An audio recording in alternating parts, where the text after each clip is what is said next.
So finally, after all these years of hype, we get some news about the PlayStation 5. Sony is only now confirming not only its existence, but also giving us some of its specs. On any new gaming console, in regards to its power anyways, the CPU and GPU are what you're looking at. And the PS4 is certainly outdated by today's standards, especially if you consider it to the PC gaming. And there's a lot of new tech out there that Sony could replace it with. We can expect most of the internals to be replaced at this point. Sony and Microsoft are really the only two consoles fighting for consumer appeal alongside the PC, of course. Nintendo is really on its own strange thing at this point, its own path, often changing their console with some kind of gimmick, and I say that with the most positive kind of tint, instead of improving on what's already there, and that kind of leads to breaking all hope for backward compatibility for games like, Legend of Zelda Skyward Sword, for instance, that uses the discontinued Wii Motion Plus. According to Engadget, the PlayStation 5, which is not officially called that yet, but you can kind of expect it to be called that, unless Sony follows Apple's naming scheme with their iPhone X, or their iPhone 10, whatever you want to call that. You can see the confusion that brought. The PS5 will be powered by a 3rd generation AMD Ryzen CPU with 8 cores built on a Zen 2 microarchitecture. And Sony's going to have to make their own custom GPU in order to support better ray tracing, but also resolutions up to 8K. So at base, you're getting something better than a PS4 Pro, which of course you can expect. And on top of all that, we're getting an SSD, a solid state drive, which is far faster at loading games than a regular hard drive would be. So we can expect console games to finally start to catch up to the PC games on that front. Also, a move that makes sense, and one I can really wish Nintendo would follow,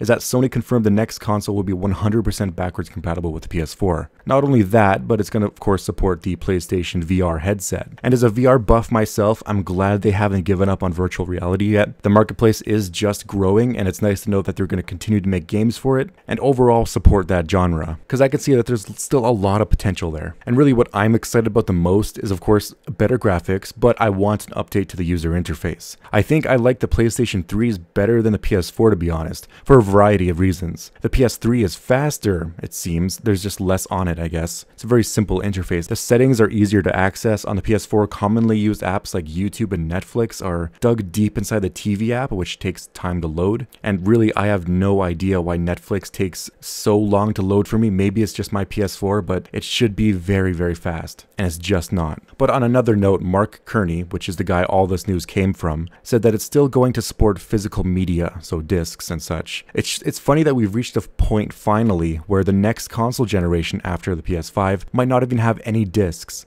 At some point in the future, you won't even go to stores to buy discs anymore. You would just visit the PlayStation, 6 store or something, whatever is in the future. Microsoft also released a version of their Xbox without the disc drive at a cheaper price just recently, like last week. So Sony's not alone in edging toward a digital future. And I really do think that's what we're headed to. Like, while I'm very nostalgic for these disc drives, the past 5 games I bought over the last 2 years have honestly all been digital. The convenience of not having to head to a store to purchase a game, and when you want to play one, you don't have to get off the couch or your chair to put a disc in or fumble around for the game, is you just click on the app and it loads up. That convenience, that simple convenience, is why I think disc drives are just going to be a thing of the past very, very soon. But as far for a release date for the PlayStation 5, it's not going to be coming out in 2019, and that sucks to hear that when it's so early in 2019. It's only April. So likely the 3rd quarter or so in 2020 is when you can expect a PS5 or some news about its actual release date.